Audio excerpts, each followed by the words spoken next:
This is a pipe cutter. Here's how you use one of these pipe cutters, YouTube. You know, screw it.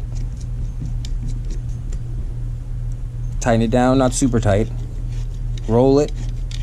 Tighten it down a little bit more. Roll it.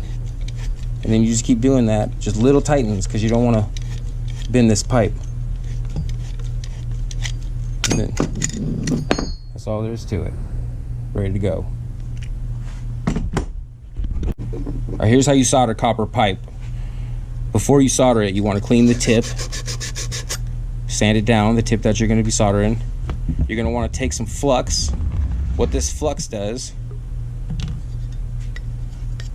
is it's going to draw the solder right to where the flux is.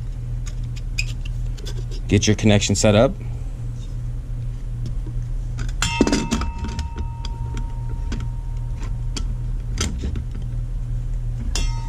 Start your fire. Heat up the part that's attached to your pipe.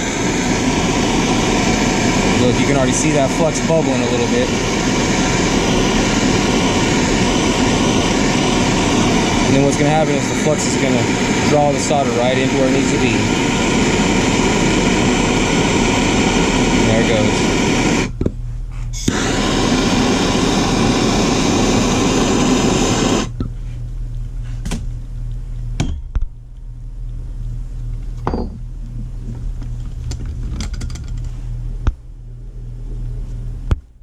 And there's your joint right there. That's not coming out of there.